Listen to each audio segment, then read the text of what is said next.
Okay. Hi, everyone. Welcome to our November user group meeting. My name is Cecile. I work here at CloseReach, and I'm responsible for customer success. We have a fun agenda planned for you today with 3 different speakers. So we will get started with some introductions right now. We have on our agenda today CloseReach News with Kevin. So he's going to give us an update of some of the fun things that have been going on here. Then we have a customer update from Joel Racicot from Shared Services. Joel is going to talk about their architecture program and a holistic view of enterprise architecture. I've asked David Gray to join us. Dave is a consultant with CloseReach, but also a trainer. And Dave teaches a course on business process modeling notation and BPMN in QualiWare. And I've asked Dave to give a preview of that course. We have that course running next week. So I wanted to give everybody a sneak peek of what's all involved in that training. And then last but not least is Kirill Kasyanenko from our sales team. Kirill is going to give us an update on something that he's been working on for the last little while called the CloseReach Trial Repository. This is the last user group meeting for 2022. We're not going to have one in December because we usually have them the last Monday of December, and that would be off for Christmas.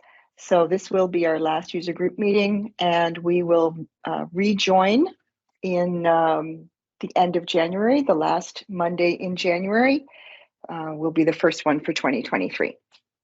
So Kevin, I can pass things over to you to give us our CloseReach news update, please. All right, welcome everybody. A couple of things that we want to talk about with you today. Jacob and maybe Kuno are coming to Canada towards the end of February. We don't have exact dates yet, but it'll be after Family Day. So maybe the week actually Tuesday onwards from Family Day in February. So we'll be, get some confirmation on that, and then we'll look at setting up some different meetings, some presentations, and things like that. QualiWare 10.8, the latest that we have, expected date is 2 days from now, 3 days from now, so December 1st. So, hopefully we'll get an early Christmas present, and you can unwrap that one and see what's inside. We're doing some BPMN training in December. Dave Gray will be running that.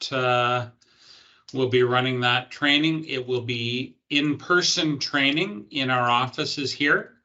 And for those that don't know, we're at 900 Morrison, which is directly above Lee Valley. So, if during lunch breaks, they can go down there and do some Christmas shopping. So anyhow, we still have some slots open for that. So if you're interested in taking some BPMN training, you can reach out to Cecile directly, or you can go onto the CloseReach website. And our business architecture course is currently scheduled for the end of January. Our training calendar is, Brenda's been busy working through that, and it's been updated for the first quarter of 2023. So the last fiscal quarter, so anybody with any leftover funds they'd like to dispose of, you can go to the training calendar and check that out. We're doing actually a lot of new business with National Defense.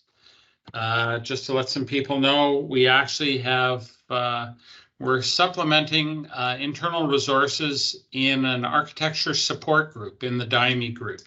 So authorization and authentication architecture, as well as endpoint and network security architectures. So we have some senior people joining in that group there to help provide support to D&D in the DIME area. Digital Navy is a new project that we're undertaking, and we're just in the processes of defining the specific requirements around that. We've had some work over the past few years done by Brenda and others around naval requirements, but this is a lot more all-encompassing. And the other area is with the Air Force, actually. The group is called DAD. And we're providing security, a trainer to run around the country and do security training and help define their security processes in the Air Force space. So some new projects. We're also, and this isn't on the list, we're actively engaged with Yukon Housing doing process modeling with them. We just had Brenda up in Whitehorse for the past week and VRL online here modeling out their business processes. And so this is a non-QualiWare customer that we're actually using QualiWare to model their processes and then providing them with hard copy and some online access to that. So a little bit different approach. For those that don't know, our CloseReach support portal has changed. Our new ticketing system is now live. So the old Sharewell-based system has been discontinued, and we've got that implemented in our HubSpot platform right now. And so when you send an email to support, it's actually getting read and pulled right into our HubSpot platform. The actual web portal that allow you to look at all of your tickets and status and things like that will be coming in the next 1 to 2 weeks. So some good changes there. Yeah, so a few things happening, and obviously there'll be a bit of a Christmas break. CloseReach is actually closed between Christmas and New Year's, but we have some CloseReach holidays for the 2 or 3 days that happen between those two events. So, but there will be people on the support line to deal with issues and things that might come up. So, nobody has any questions. Cecile, I'll turn it back to you. Great, thank you, Kevin. Appreciate that. Just one little further note about the support update that Kevin provided. I will be sending out a note to all of our customer support people later today or first thing in the morning with some instructions on the new portal. It is actually live, and I will be providing you with instructions on how to get access to it and how to view your tickets and how to submit tickets. But the process for now hasn't changed. It's still support at closereach.ca. It goes into our new ticketing system. All of that piece of it is working. So look for an email from me either at the end of the day today or early tomorrow morning.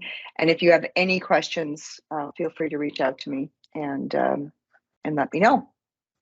Okay, I am going to stop my share and we shall move on to Joel from Shared Services. Joel has agreed to provide us with an update on what they've been up to lately. So Joel, I will pass that over to you. Thanks, Cecile. Really appreciate it. So I'm going to just talk briefly about how we structured our architecture practice. I think the key there is going to be that it's a little different than others because of the nature of our business with the rest of the government of Canada. So an overview, talking about our framework, the different steps and the different components of our architecture practice at SSC right now. We'll jump to questions at the end. At any point, if you've got a question, throw it up in the chat, or just jump in if you want. I'm pretty flexible on that stuff. This isn't a very long presentation, anyways.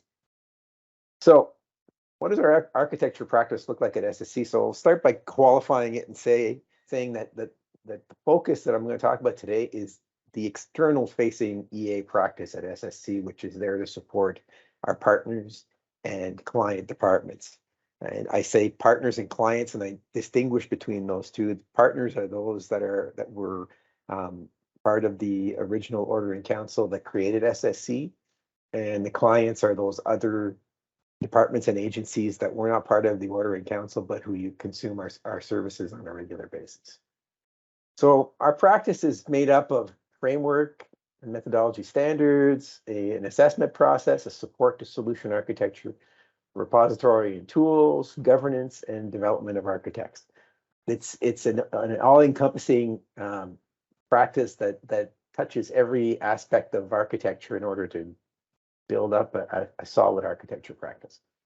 So let's get my notes to follow along. All right. So let's talk a little bit about framework. So we built our framework as the architecture management method. It's actually framework and methodology combined, and it's based on TOGAF. It isn't TOGAF. It's a light version of TOGAF, because I think that there's not that many people that are actually implementing an end-to-end TOGAF framework and methodology within their environments. It would be a little heavy for us. So we've built this methodology, and it's evolving on a daily basis. I mean, every day something new gets put in there. We'll talk a little about some of those things that are happening as we go through the other areas of the practice. The key to a lot of this is we've defined some very solid, relatively static core principles to guide our activities. For example, one of the key ones is business drives technology. It's too easy in our business, especially, as you know, I like to equate SSC to an outsourcer for other government departments as far as technology infrastructure goes. It's too easy for us to get enamored with the technology and hug our servers and say, let's find a problem to solve with this new technology. But that's not how we want to run our business. So one of our principles, for example, is business drives technology. The other thing we do is we manage standards both internally and for the standards that have an impact on the GC to try to bring consistency to the technology environment of the government of Canada. So these are core pieces that drive the thought process and the other areas of the practice. So we'll talk repository and tools. Geez, there's something real obvious. We're at the QualiWare user group, so we'll talk about QualiWare a little bit. QualiWare is our tool of choice, and we've made some very specific decisions around how we use QualiWare. And the next line explains that a little bit more. We've decided to use Archimate for as our standard modeling language for all architects at SFC. The reason for that is because it's trainable, easily trainable. There's lots of documentation around it. There's kind of cool little things like, I'm going to turn around here, like your little cheat sheets and stuff that are always available and handy. So it made a lot of sense to us. And then we use BPMN for business architecture notation at what we're calling level 3 and lower. So as if you get deeper into decomposition, we get into BPMN, but we'll do business processes and functions in Archimate at the highest levels. The nice thing about QualiWare is you can link it all together, and it doesn't really matter whether it's one or the other. People often say, well, why Archimate? Well, it's just easy. It's easy for us to become standardized on that, as I mentioned before. So we provide support to service and solution architecture as well. So there are a couple of things that we do there. We provide a modeling forum. We provide advice and guidance to architects on how to develop their artifacts, how to model their architecture artifacts in compliance with our expectations as an organization so that it becomes standard. The key there is common standard language, process, models, etc. So we're trying to bring some consistency to the organization. Where we support our services is around the service architecture description, which is it's currently being tested and will be rolled out to the service areas of the organization in the next couple of months. Well, the idea there is to again standardize the artifacts that describe the current state and target state of a service within SSC. We also do solution architecture description, which is also called a SOAD. SOAD is a standard set of artifacts that describe the solution that's going to meet the client's goals and are aligned with our own vision or target architecture. And again, the idea there is to bring consistency so that anyone at any point, at any place in the organization can look at these models and they can understand what's being described there. And the last bit of that is we provide ad hoc support to and services to help architects develop their artifacts, their architecture artifacts beyond the modeling forum, which is a smaller group. Any architect from any area of the organization can come and avail themselves of that service. We will happily support them and help them out, whether it's access to the tool, training, just guidance, review. We do a lot of that work. So we also do architecture assessments, and for different areas of the organization, different assessments happen. So the solution architects will develop the conceptual logical architectures for all operation activity requests. That's a fancy way of saying anything that gets done in the organization that requires any kind of thought process is going to be documented in the tool and will be accessible to everybody in the organization. Then the EA directorate will work with the solution architects to review the proposed architecture and assess it against the standards, the principles, and the target architecture to ensure that it fits the overall vision and goals, and provide recommendations to the review committee, which is the EA review team, who will assess or review the assessments and make recommendations for governance. So that's an important piece.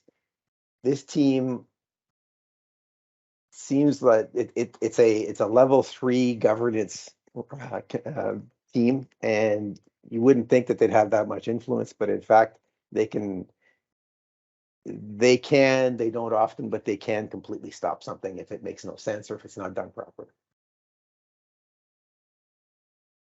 The next piece is governance. So the EA review team has reviewed the architectures that have been presented as part of solutions or projects or service development and expansion. And they make recommendations to either the Architecture Council or the Service and Architecture Review Board. The Architecture Council is a place to introduce new projects and initiatives to the community of the SSC community at large, and to get feedback and seek out opinions on what's being proposed.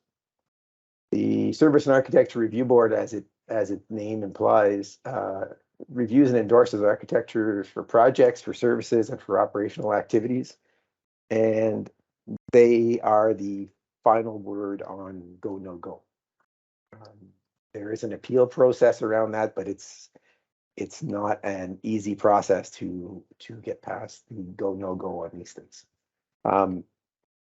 When you take something to our Service and Architecture Review Board, one of 3 outcomes happen. You get a full endorsement, you get an endorsement with conditions, or you are not endorsed. And we don't say rejected, we say not endorsed. But those are the 3 possible outcomes of that environment or that board review. We meet on a bi-weekly basis right now, but they will probably start meeting more frequently because the demand's going up. The last but not least is the piece that I'm most directly connected with right now, and that's development and training of architects. So we have a program called the Architect Professional Certification Program. It's a multi-level program with a prescribed curriculum and a structure that is experiential in nature. So that means that you don't just go on training, but you have opportunities to apply the knowledge you acquired in training to develop skills and abilities and competencies. In addition to that, we offer the same standardized curriculum to all architects at SSC, including TOGAF, Archimate, QualiWare, and a number of other very relevant pieces of curriculum for architects. A lot of it around soft skills. And finally, for SSC as a whole, we offer a subset of that curriculum plus some basic EA knowledge. We have a session that we run on a regular basis, a couple times a year. I think Stephen's doing it now. That is essentially an Architecture 101, and we are planning on expanding that to a self-paced e-learning type of model for that particular piece of information. So I've kind of blown through all this really, really quickly, and it's a very high level overview because I know we only have about 15 minutes. But I'm happy to take questions right now. Here are all our contact. Here's all our contact information. If you have any questions about different areas of our organization, here's who you contact. I'll open up the floor for questions if anybody's got any questions. Are you limiting your meta model to Archimate? Steve, Leslie, you're here. You want to talk? You want to take that one?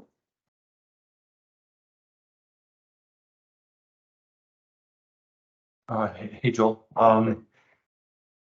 Let's put him on the spot. Put him on the spot. On the spot. On the spot. Well, it's a combination of Archimate and BPMN, I believe. I'm not really familiar with the value stages piece, but yeah, a combination of Archimate and whatever Archimate can't do well, which is the business process modeling, then that's BPMN. Okay, but do you ever go outside of that? Because you're saying you're limiting it yourself to Archimate. And I know value stage is one, but is there other things that Archimate doesn't handle well? And I'm thinking more on the business side. That do you ever break that standard and say, there is no, and I don't know what we're going to do in Archimate, so let's avoid it, or do you put it and fake it and put it somewhere in Archimate? So we haven't gone down that path very far. We started out with solution architecture like the SOAD, like Joel was mentioning, and then we're working on the CAD, but we did have one request about use cases where Archimate didn't really do what our client wanted it to do. And so we created an exception for that. And we enabled the out-of-box use case functionality. But as far as I know, we haven't had too many requests like that. Okay. And I see Dan sent something, so I'll have a look at what Dan has to say. Yeah, I think it's very good what Dan's is sending JR. Yeah, absolutely. And so is Leslie. Steve, thank you for explaining. Gerald, I see you put a comment in there about, you can't get to it from within your, you can't get to it within your when you're on the shared services network. I see Gerald posted something in the chat saying that website is blocked by us. Yeah, I'm not on the VPN. I'm directly into Teams, but that's what I receive. I've tried it twice. Works for me. I'm able to see it. Yeah, there is. I got a pop-up that said that there's that it's not a secure site. So depending on what browser you're using, it may, here at SSC, it may either kick you out completely or make you accept that dangerous. I'm using MS Edge. Yeah, latest version. Yeah. So Edge is going to probably just block it. Policy. Yeah. So I think if I try this, if I put it in a, hang on, I'll try and put it into the chat with. Good short summary, wrote Joel, by the way. Great work. It was a short summary. I mean, I mean, we could go on. We could go on for hours. Stephen's piece alone is a 3 or 4 hour session. Yeah, I'm chuckling because that's true. Yeah. Let me see if I can make this into a non-hyperlink thing while we're talking about that. I don't know if that'll work or not. So ultimately, maybe. It was pretty quick and threw a lot of stuff out there. But if anybody wants to get more details on any of the aspects of our practice, please reach out. We're happy to have chats with folks. As they anytime. say in Spanish, lo mismo, or la misma, same thing. Oh, the same thing happened? Okay. Okay. Gerald, you've got my email address. Send me your personal email and I'll forward you the link. Okay, thanks. Yep. Joel, I had a question. Your slide that talked about governance, and you've got the EA, the review team, the council, the architecture review board. So do all of the projects go through all of that? So, the way this works is that with our project gating process, which is a separate piece, it's not EA connected directly, but where we have a place, projects that are client-led projects going through, they come to us at gate 2, and then they get assessed and reviewed at that point. Internal projects are coming to us at gate 2 as well, but will be coming to us at gate 0, which is essentially the concept initiation phase of that project, in order for us to be aware of what's coming down the pipe, and for our folks with our benefits realization team to better understand what it is that's being done and why it's being done. There are a number of groups that have a lot of interest in what's going on with projects, and making sure that there's not a lot of overlap. So we're interested in that. We're interested in linking people together that are trying to do the same thing, rather than letting them all go off on their own and build completely disconnected solutions for the exact same problem or similar problems. And the benefits realization people, by their very nature, it's exactly the same thing. They're looking to make sure that we're getting best value for dollar kind of thing. How many projects go through this process, would you say, on a fiscal year basis? So this is the new process that was introduced in the last about 6 or 8 months. And the anticipation is that there will be somewhere between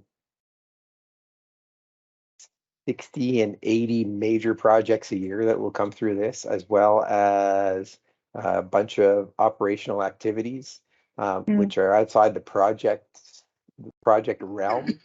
These are operational activities, a nice way of saying it's something we want to do without going through the project management process, right? But that doesn't give anybody a buy through to avoid EA and the whole concept of EA review and assessment.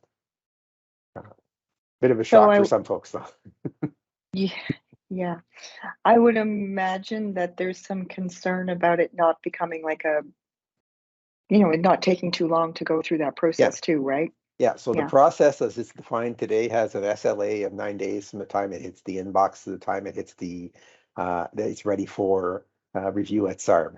So SARB is the ultimate decision-making spot, and that's the intent, is to have a 9-day cycle.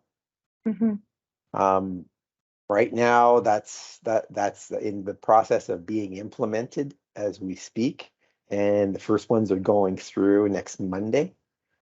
Which is kind of a nice place to be. We thought it would take longer to get to this point, but we're going to get the first ones through there really quickly.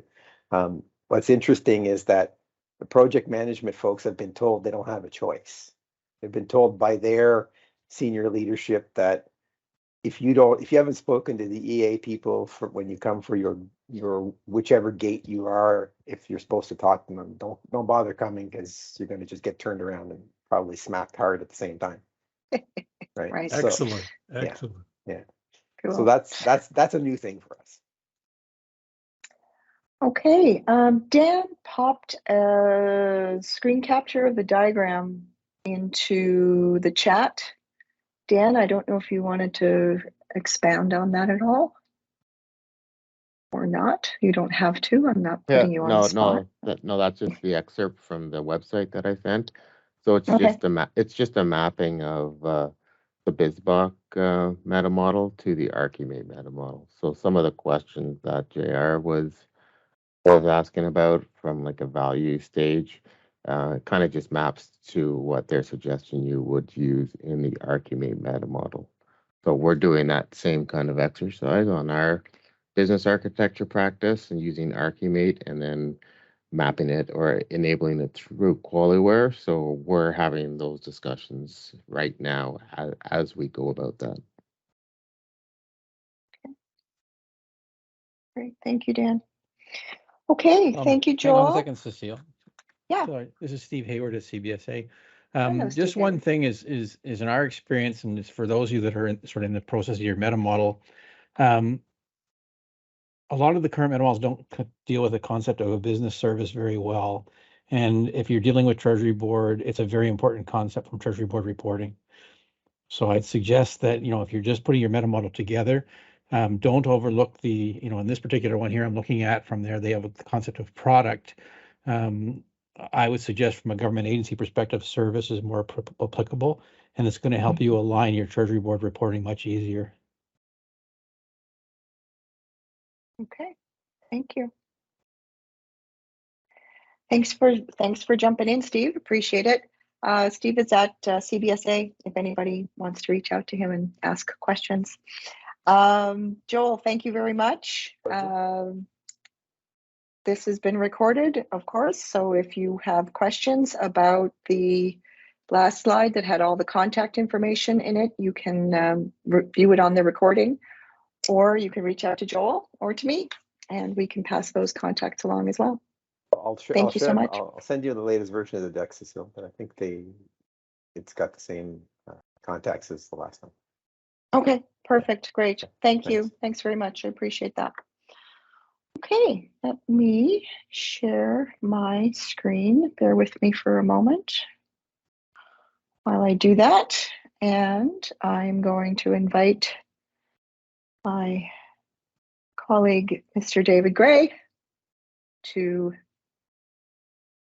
do a preview of our upcoming BPMN training. So Dave, if you're ready, I will pull up the slides and we can get started. I only have 12 slides in total, just to give you an idea. And this is the most impressive one, I think, is the cover slide. So it's going to be pretty quick to go through this. It's just going to give you a sense of what I do teach on course. We're not going into BPMN in depth, but I wanted to put a course together not just around notation, the BPMN specific notation, but why we want to document our process. So I treat everybody the same when they walk in the door, as if they know absolutely nothing about process mapping or modeling or what it is in general. Not everybody will go on to become a business analyst or a BPMN developer. That's okay. But after the course, most people, if not everybody, can read a BPMN diagram. And that's one of the first goals that I set out. And if you go on to become a modeler, that's even better. So let's go to slide 2. Okay. And I just put together some bullets here from the course. Why we document business processes, why do we want to use BPMN? Then look at a simple sample process, which is not in BPMN. Look at the BPMI organization's hourglass. We'll talk more on that when we get to that slide. Look at the BPMN version 2.0 poster, challenges of using BPMN, and then what's in the workshop. Why sign up? Let's go to the next slide. And I should have put page numbers, but I put this deck together very quickly. Why document business process? How many times have you asked the question or heard somebody ask you the question, what is the process for, and then insert whatever they're asking you about here? What's the process for putting in a lead pass? What's the process for submitting my claim? What is the process for X? We ask the question, but we never give a lot of thought to who creates that actual process. Very few people in the organization put pen to paper. But processes need to be documented. It's an important part of making sure that certain tasks are done effectively and efficiently. What do those two terms actually mean? Effectively means that the process works. It gets the job done. And this process could be making a widget or processing a claim. Does it work? Does it work the same way every time? And is it efficient? Are we operating at the best we can operate with the correct number of resources at our disposal to make it cost effective? So a major advantage of documentation is that it provides an important baseline for continuous improvement. How can you improve something if you don't have it documented to know where you're starting from? That documentation can then be reviewed by management alongside the responsible process owner. Do you have process owners? To determine more easily where improvements can be made. For example, we're back at that efficiency. Where can we add automation that can increase our efficiency? And how will it increase our efficiency? And at what cost to make it more effective and efficient? Where are processes today? Normally, in an organization that have not considered documenting their processes, it's usually wandering around in people's heads, on two legs. And unfortunately, as we age out our workforce, that process knowledge, that corporate knowledge leaves, goes out the door. And then you're stuck with just the systems and however they were built that have those business rules embedded inside. That's where they are. It makes it very difficult to do an improvement then. Let's go to the next slide. So why document our processes? Continued. How many staff have been trained to actually create process models? Think about your own organization and in your own little unit. How many people have actually been on a course to actually create process models? Or were you just given something like Visio or some other tool and people create the standard flow chart? Is that good enough, or can we do better? What if 10 people were given the same task to create a specific process model, say from a narrative? What notation would each person use? And more importantly, would each process model be of similar quality? Could they all be read, understood? And that's essentially why we want to model our process. We're trying to convey an idea, knowledge. Can the creative process models be understood by all areas of the business, not just the technical people, but also the business people, the managers, directors, developers? And you may have to do different models for the different target audiences, but that's a different level. We can hide details and extrapolate higher up, because the higher up you go, they don't want to see the details. Just give me the broad strokes. Let's go to the next slide. A standard comic from many years ago. I think you should be more explicit here in step 2, where the guy's pointing, then a miracle occurs. And I've seen a lot of bad process diagrams in my days. I've been doing and teaching BPMN since 2006. And I've had a lot of models presented to me for review or critique, comment, corrections.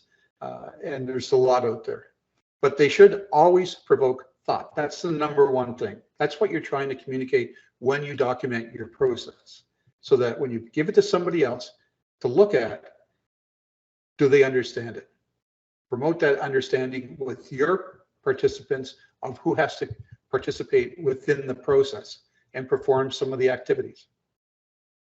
Is it easy to understand using the notation that your department uses or you yourself have chosen to use?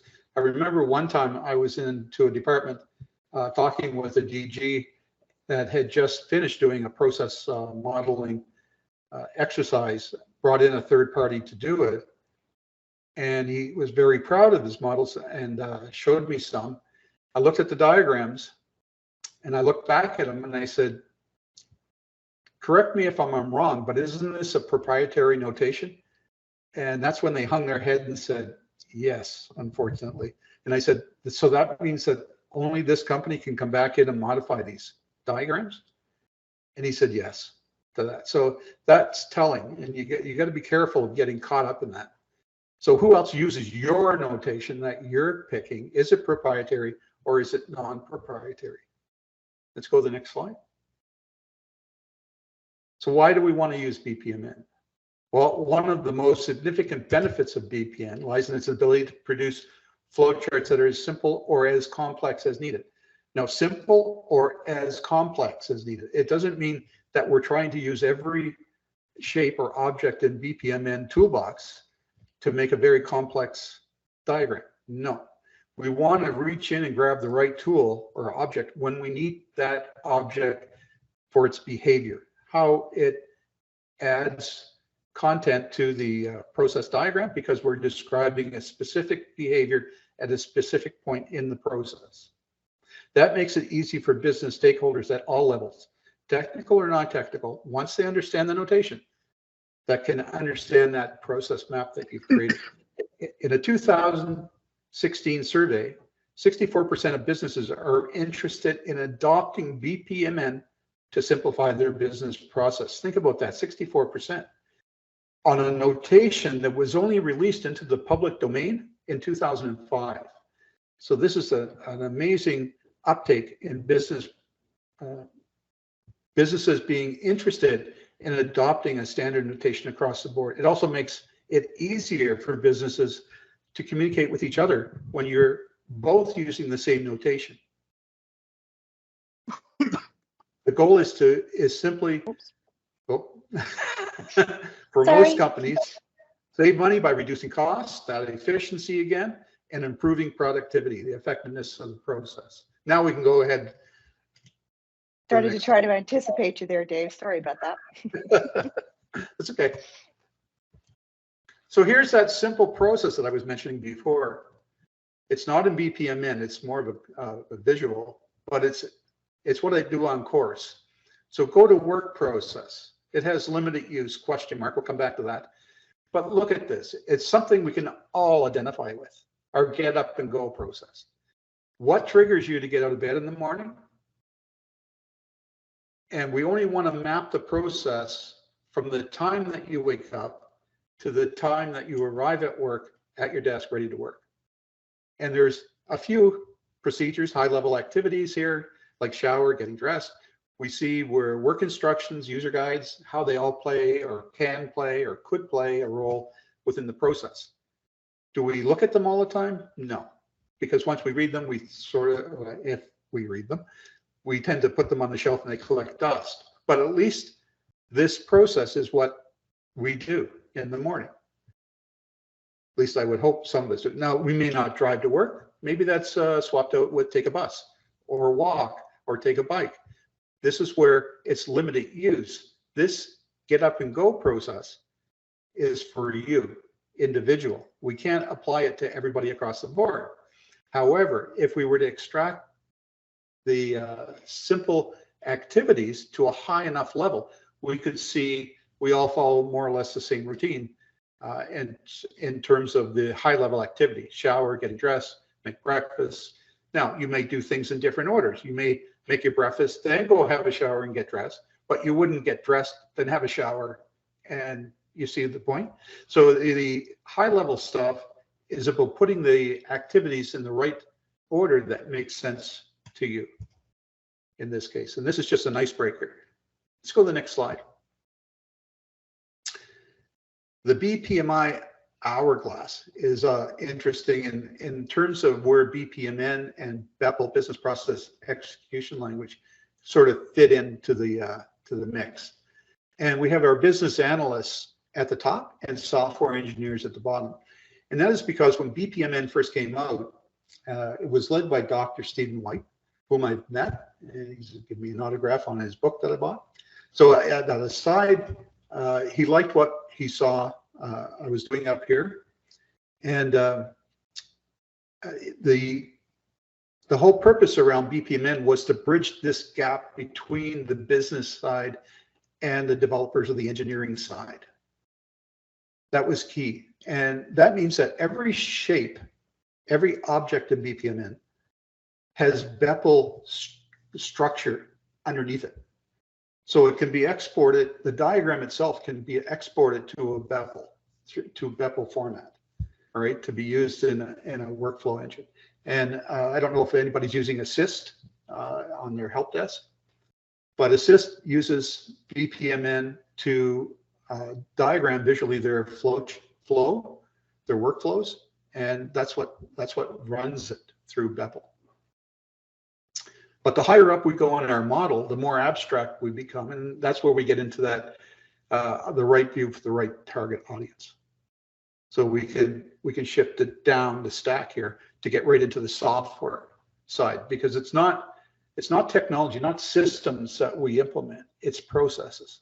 And that's what we're trying to get correct each time, that we transition between what the business wants and what the software engineers actually develop for implementation. Let's go to the next slide.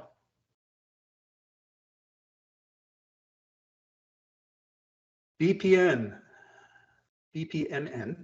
Business Process Model and Notation. They added the model and notation with the version 2 graphical objects. There's over 100 objects. And like I said, each one of these has some Beppel code behind it for behavior. And this is what we go through on the course. Even though it's an introduction, I do cover every shape on the diagram. It's important to me that people that leave my course understand what all the shapes are so they can read a BPMN diagram. They may not be able to create with it very well at the beginning, but they'll be able to read it. That's my goal. However, for the course itself, intro, we'll use something called a simple persona. I don't get into all the shapes, using them on the training. So we'll stick with a standard set. Let's go to the next slide. What are the challenges? Well, determining how to introduce, I said BPMN, but it's really process modeling as a discipline within an organization. That needs senior management commitment. So I heard earlier, SSC, they've standardized on BPMN, and they've standardized on Archimate, and that needed senior management commitment in order to do that. Determining process modelers within the organization. Who's going to create these? Who's going to lead them? Who's the guru that they're going to go to get their process models approved? And it's not just rubber stamping. Whoever's doing it has to really understand BPMN. Change management for culture changes to be able to read BPMN models. So that change management, we're not talking ITIL change management, but people, getting into that change management culture. How are we going to do this? Are we going to do handouts, lunch and learn type sessions, that type of thing, to really get that BPMN word out so that the organization can be able to read those models. Central storage, where are we going to put these? We already know you're using QualiWare, and if they're stored and accessible by everybody, that's the way that it should be done. And then what's the standard look and feel? Now you're getting into naming conventions. Are we going left to right with our models? Are we going top down, like they do with EPCs, event-driven process chains? Sorry. So it's up to the organization to determine that. Let's go to the next slide. So we do a quality workshop, QualiWare workshop, bringing in both BPMN, which is where I train all of the elements in the V2.0 map.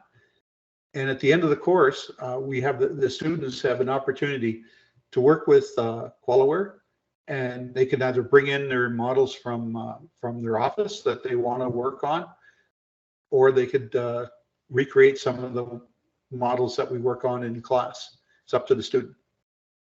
Topics we cover, just like we talked about earlier, and we get into that sample process, and I get them to model out that. Some good discussion around how BPMN is implemented where they are and in QualiWare, and then integrated into other types of QLM models. Brief introduction of other process frameworks, such as ITIL, if you're using ITIL, or if you use the APQC's process classification framework. And then exercises designed to reinforce BPMN modeling theory that they learn. So that's what we cover off in those days. It's quite it's a 3-day, but there's a lot of stuff that goes in. Hopefully, some of it will stick, and I find that most people enjoy the course. Next slide. I think that's it. Yep. Open for questions and answers, or at least questions. Maybe not so much on the answer side. You have to come to the training for answers, I think, is what the appropriate comment is. Thank you so much for that. Does anybody have any questions for Dave while we've got him here? Okay. Are you anticipating excuse me, good presentation, excellent. And having used BPMN in a limited way, it is interesting. But is there an anticipation of a self-paced course, sort of BPM light? I haven't considered that yet. I've trained over 200 people in Ottawa in various departments, both SSC, over at Treasury Board, Service Canada, and other departments. Like I said, I've lost track of how many departments, but over 200. It's tough because there's no one to ask questions when you're looking at the shape and some of the information. I guess you could, because that's how I learned it. I picked up the I think a 600-page specification that's owned by the OMG. You can certainly start reading through it, and that's your self-paced course right there, because it will explain to you how all the shapes work, and then it's just building it up. Dave, if I could interject too, is Brenda. One of the things is to think about, if you're looking at a self-paced initiative for yourself, is to think about what it is you're modeling and why. So, for example, and the reason why I say that, Treasury Board does have a basically a consolidated document for the usage of BPMN, and they don't necessarily go into all every object and every type of intermediate event and things like that, but they have general guidelines on the use of the modeling notation and the standard objects. And if you're thinking of, I'm looking at a certain business problem with a client, that document is probably like you go off and study those aspects of the standard that relate to just the non-execution side of the standard, I would say. So, because I think a lot of our government folks are not necessarily using BPMN for execution. So they're not using it to then go and deploy into a business process management tool or a workflow management tool set. A lot of them are just, let's adopt this as a standard way of documenting our processes so we all can understand each other and communicate each other. So that might be another alternative approach, is to go to the Treasury Board and get that document and start from there. Good. Thank you, Brenda. Yep. Excellent. But attend Dave's course, because then you're going to get the breadth of it, right? And then you can go deep in the areas where it makes sense for you. Thank you, Brenda. I think Treasury Board is actually mandating people to use BPMN as a process modeling tool, if I'm not mistaken. And I also, would maybe... Well, it's a standard, right? It's not the tool. QualiWare as a tool, or BPMN as the standard. Yeah, the standard, notation. exactly. Yeah. The notation, exactly. Right. But I see a very good opportunity here to have a basic course and an advanced course. So the advanced course would give you the hands-on that they need and give them some challenges that the best challenges that come with BPMN, right? The gateways and certain symbols that are challenging to work with. So that would be part of your advanced course. That's what I would kind of propose to you on this. Well, so I'm working with learning services in CloseReach now, so I will take these notes down. But I would say that based on some standard minimum set of modeling experience and notation, that gateways would be part of the basic as well. So Yes, the basic process that we do that's not using it. just a simple persona of shapes is quite challenging for the students. Just a simple one.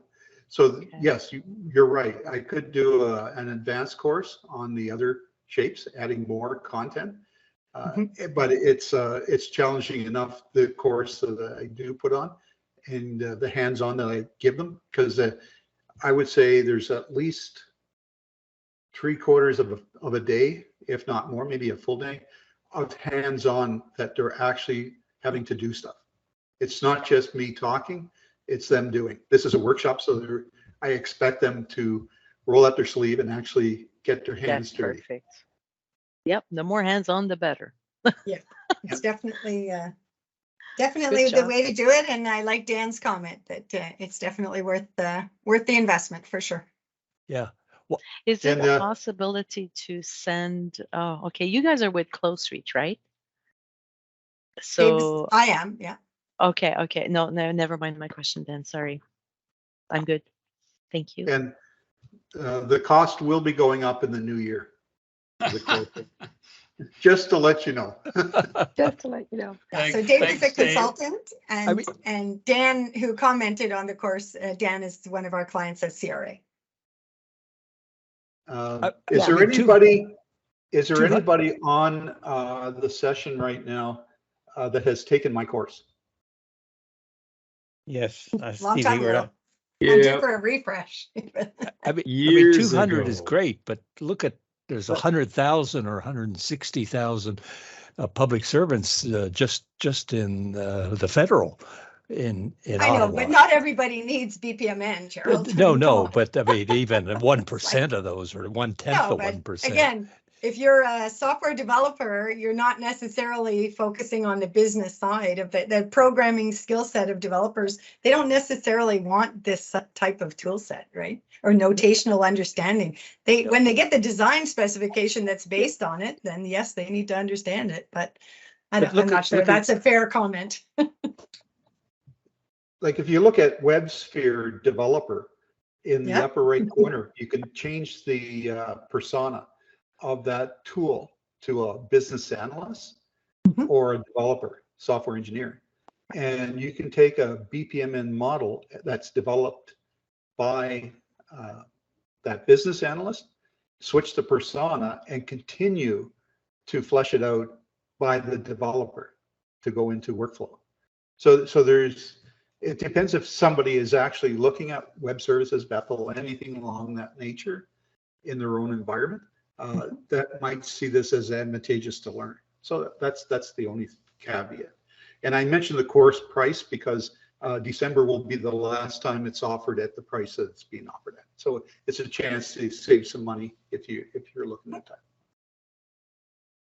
And we've had a couple of folks in the meantime in the chat. JR, Tammy, thank you. Dan made some comments that folks might find helpful. And also part of the reason for having Dave in this meeting today was to give you to provide that preview of the course that we're delivering next week. As Kevin mentioned at the very beginning, we do have room for a couple of more people if anybody's interested. But we'll look to schedule it, leave that with Brenda, of course, for the new year, for the next time we run this, and you guys will have had a great preview of what's included and can take that into consideration. Yeah, and we'll consider the comments on advanced and basic and stuff as well. So we'll take that into account. Thank you. So thanks very much, Dave. Appreciate that. And we'll look forward to seeing you next week in person. In person. Woo-hoo. Woohoo. First time. Okay, thank you. Okay. Steve, you had one last thing there. Did you want to comment on that? TBS has taken BPMN out of their specific directives. Yeah, within the policy on service and digital suite, they used to have a section there that basically said that BPMN 2.0 was the government standard, but they've taken that out in recent versions. There's pushback on it. So now they within their directive and the guidelines, they're strongly pushing business process modeling, business process management, but they don't specifically mandate BPMN 2.0 anymore. Okay, great. Thank you. Thanks for that. Isn't that what we Thanks, always Steve. find, where, you know, some people don't want to follow a specific notation, so they push back, and all of a sudden, it's not a standard anymore, right? No, it happens all the time, Kevin. Yeah, unfortunate, actually. Mhm. Okay, any other questions or comments on that before we change gears a little bit? All right. Kirill, my friend, I think you're on there somewhere, are you? Can you hear me, Cecile? I can, thank you. Fantastic. So everybody, Kirill Kasyanenko is going to give us an overview of something that he's been working on over the last little while, and that's a CloseReach trial repository. I'm going to drive the slides. So Kirill, you tell me when you want me to switch, and I will hand things over to you. Fantastic, thank you. Just a fair warning, I am using my cell phone and there are only 2 bars. So if I'm breaking up, I'm giving the permission to Kevin to take over. Oh boy. But okay. I could do that anyhow. Yeah, no, mute yourself, Kevin, all right?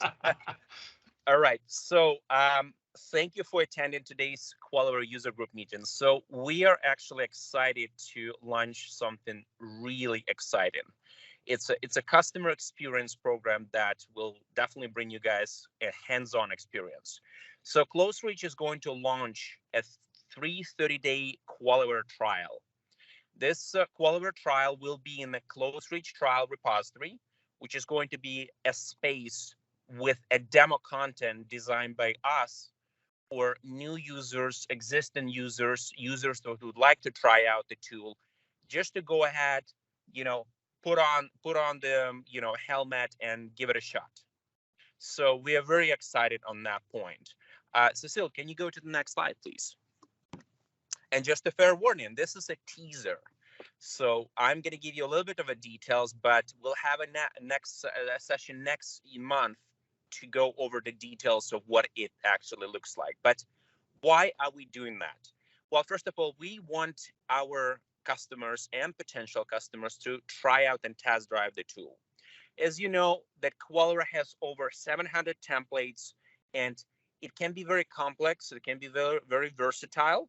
We want users to experience it at no cost to commitment for 30 days. We think that should be enough for you to understand that, wow, this is the tool that really would help our branch, business unit, organization. Now, the second point is art of the possible. We want you to experience a wide range of QualiWare capabilities for the content that we developed. From talking to multiple customers, we found that some of the branches or departments using QualiWare for certain use cases. Now, we want you to take a look at the broader spectrum of the capabilities and, identify for yourself, maybe there's something else you can use a QualiWare for. And then finally, there's an aspiration component, which is really giving you an opportunity to build a better vision and ideas on how to use QualiWare in your organization based on the demo content that we've provided in this CloseReach trial repository. I'm going to go on to the next slide, please, Cecile. Thank you. How are we going to do that? Well, we're going to give you 2 logins plus collaboration and collaboration license per business unit or project. There will be 30 days per customer, business unit or project. Again, customer we identify. So if you have multiple projects within PSPC, let's say, we welcome the people who are handling different projects to try out the tool. We think that will be beneficial. And guides and videos will be provided to you to assist you during your trial journey. And then the support team will be happy to address any additional questions. So I'll be there to provide you additional information on the CloseReach product. QualiWare product itself. Next, please. Use cases and examples. So in CloseReach trial, we're going to focus on process management, strategy and transformation, EA, quality and compliance. A big portion of our compliance management accelerator is already in that CloseReach trial. risk management, application portfolio management, and then finally analytics and data visualization.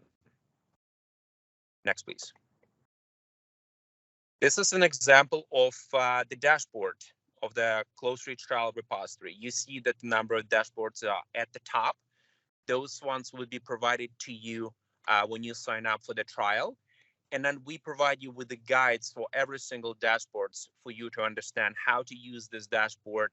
You know, what are the components that could really shine in this desktop, and how do you build the workflow diagram, or how do you draw the business process network.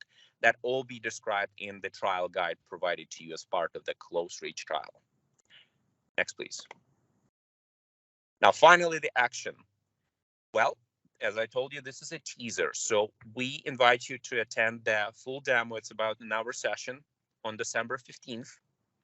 It's really would be designed to go over the demo content and show you what is the structure of a trial repository.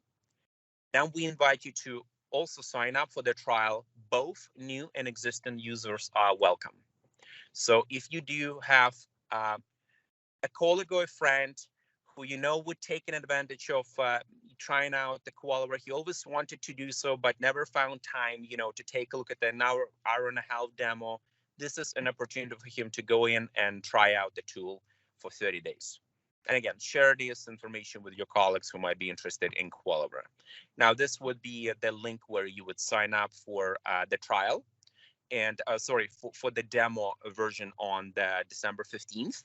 And then we would send out a separate email with a trial sign up, which you'd be welcome to go ahead and take an advantage of. Are there any questions, guys? So I just popped the link into the chat for everybody. If you click on that link, that's actually the registration page for the webinar on December 15th that Kirill is going to provide a demo of the trial repository for us. Thank you for the very kind offer. I just have a quick question on the previous slide where it shows swim lanes and BPMN 2.0. Aren't swim lanes included in BPMN 2.0, and why do we have a separate thing for swim lanes? Well, there are two different templates in QualiWare, Walter. One of them is specifically called BPMN 2.0, where the other one, what I'm trying to tell here in this trial repository is I'm showing the example of different ways to use our templates. There's only one template, which is a business process diagram, which is BPMN 2.0. But then there's another one, which is called the workflow diagram. So the swim lane diagram, that's the workflow diagram in QualiWare. And then BPMN 2.0, that is the business process diagram in QualiWare. This is simply for visual purposes to show a new users different use cases on how to use our templates. Okay, thank you very much. All right. Thanks, Walter. Questions for Kirill? Questions? Do you guys think you could take an advantage of that in your existing departments, or do you think maybe there are some business units who could take an advantage of trying out this tool for 30 days at no charge and no commitment? Excellent. Just a question. Is this use the web-based version of CloseReach QW? Yes, Gerald. There will be access will be only provided to the QualiWare web. Thus, will be given you plus collaboration and collaboration license. Yes, so as part of that trial, there is no architect license or the QLM access. And the reason for that is we thought that it will be way too complicated for the new user to go in and experience the QLM, just because the tool itself is a little bit more complex than the web. So as part of the trial, the web version is provided. Yeah, good. Thanks.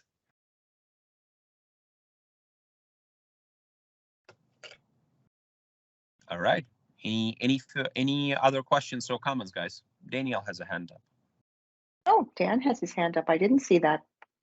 I just put it up. one thing is, would you be willing to share the demo data to government departments and they set up their own trial repository if they had enough licenses, so that other business units within the organization could do it there and work with the repository team within inside the organization? Or is it strictly just through your cloud? So, Kevin, I can let you answer this question or I can answer it myself. Kevin? All right. Go ahead, Kirill. Yeah, that's fine. Yeah, so we, as far as the content, the CloseReach content, then that would be proprietary to us. However, we would definitely be glad to localize, so import and localize the content to your specific branch or department, let's say.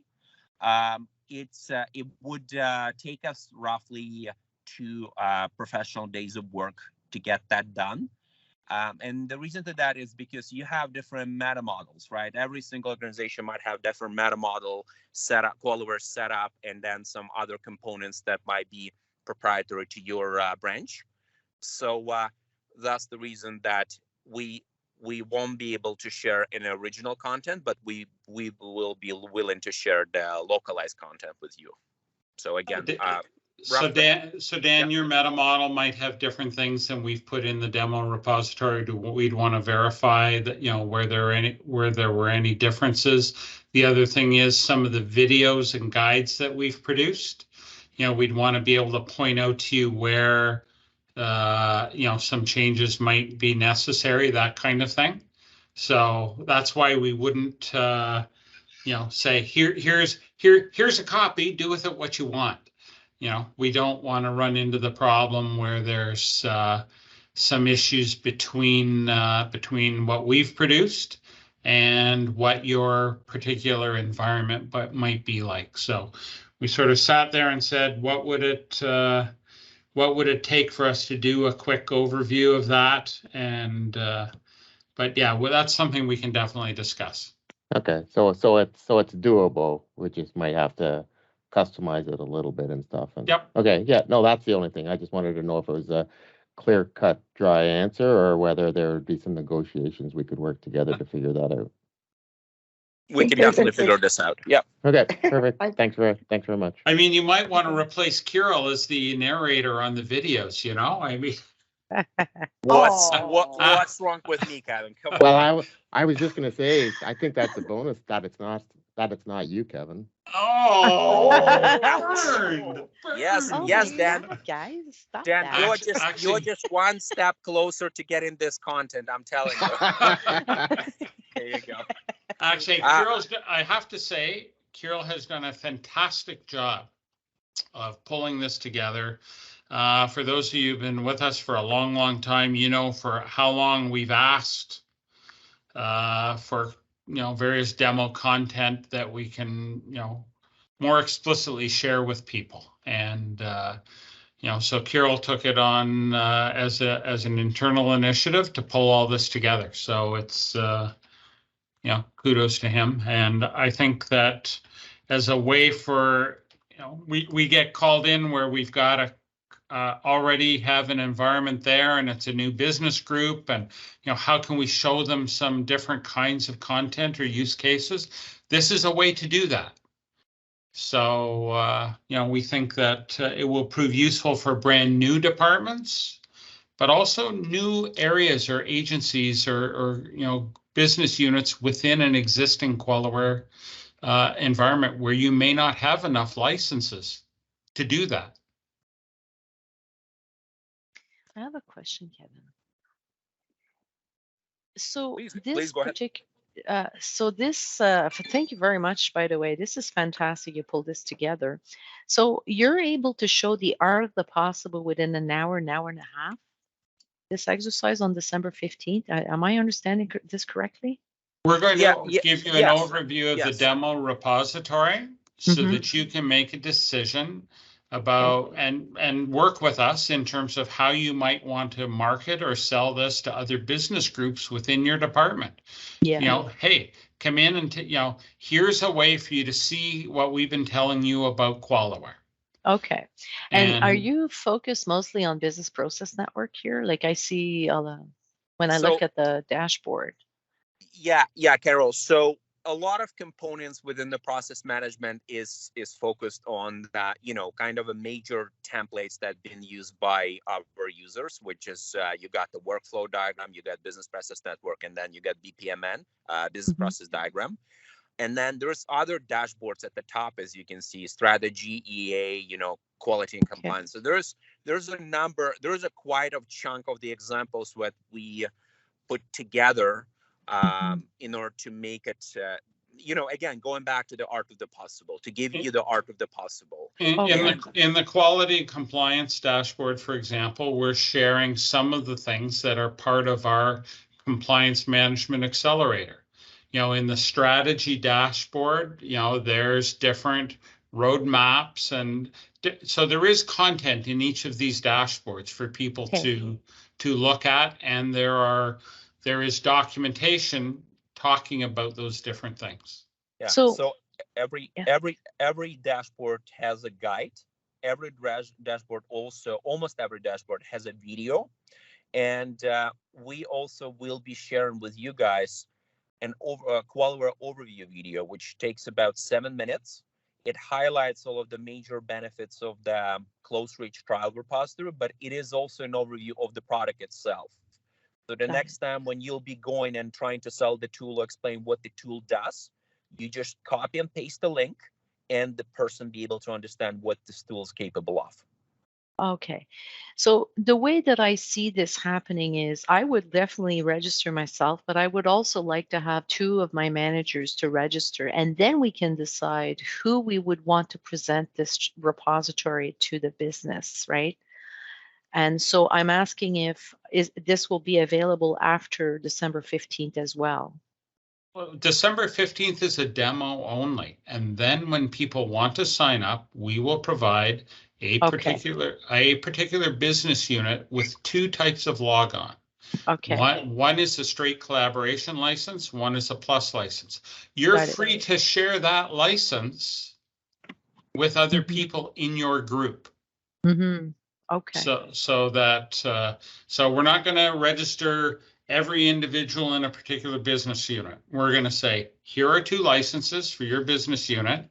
You can go in and, if there's a risk management group that you want to introduce to QualiWare, they can sign up and get two licenses. 2 licenses to access the tool and wade their way through the content that we've built and the trial guides and things like that. I was just confused, Kevin, because it looks like this is a one-time opportunity when you Yeah. put the December 15th thing there. No. And I think that we need more time to select who would leverage or who would be the best people on our side, right, to access this stuff. Yeah. Carol, CloseReach trial is here to stay. It's here good. to stay as a customer experience program. It's here to provide you guys an opportunity to, again, test drive the tool. So whenever you find another, business unit, whoever you are collaborating with, they want to try out QualiWare, 6 months down the road, they can take their, 30 days and try it out. Okay. December 15th is a one-time deal where, we're going to clone Kirill after that, and from then on it'll be his AI that takes over. But the December 15th is just a webinar demo of this content. Sounds great. Thank you very much, folks. That's pretty good stuff. I love it. Thank you, Carol. Joel asked, and Kirill, I answered him, so you can correct me if I'm wrong. Joel asked if this was 10.8 based, and I said at the moment it's 10.5, but it's out of the box. So we will upgrade once 10.8 is released and we've done our testing and due diligence. Yes. Is that correct? Yes. Yes. Thank you. I just wanted to make sure I answered it right. Thank you. Any other questions or comments for Kirill? Looks really impressive. On the screen there, guys. I have one more question, Kirill. Let's say change management wants to start looking at leveraging QualiWare. So they would require the governance workflow, right? The out of the box. So do you have any plans on expanding this trial repository experience to more things that are that are possibly So, Carol, things I'm you can gonna, do? Yeah. yes. So first, to your question number one about governance workflow engine, it is already enabled. And Yes. you would, once you sign up for the trial, we would add you as an actor, so you'd have access to entire change management workflow. So Mhm. you could approve content, deny, and do all of that stuff. And for your second question, yes, we will be developing, future versions of the CloseReach trial and enhancing the experience over time. Sounds great. Excellent. Okay. So folks, Kirill is going to provide a demo of this trial repository on the 15th of December. We will send out information on this. It's going to be from 1 to 2 p.m. Eastern Time. And the link is there on the slide. I also put it in the chat. This is just to sign up to attend the demo of the trial repository, the CloseReach trial repository. We will send out an email to everyone with this information, with that link, and you can sign up for the webinar. And make sure to share the information with your colleagues and friends. And make sure to share the information with your colleagues and friends. Thank you, Kirill. All right. That's perfect. I want to highlight in this, yes. Share the information with your colleagues who might be interested in QualiWare. Keep in mind that the reason that Kirill has put all this work into this is that we would like to expand the usage of QualiWare. Okay, thank you very much. That's it for today, guys. I appreciate your attention and your attending our session. Thanks to Joel and Dave and Kirill for your presentations. Here's how you can reach us. As I mentioned earlier, those of you who may not have been on the call, this is our last user group meeting for 2022, unbelievably. So heading into 2023, best wishes for the holidays, the new year, because we won't see you for another 2 months, but I'm sure we'll be in touch. I'm sure all of you will join the trial repository demo on December 5th. Yeah, I was going to say, I'm sure we'll see you all in 2 weeks. Thank you, Carol. That's perfect for Kirill's demo. Okay. So thanks, everybody.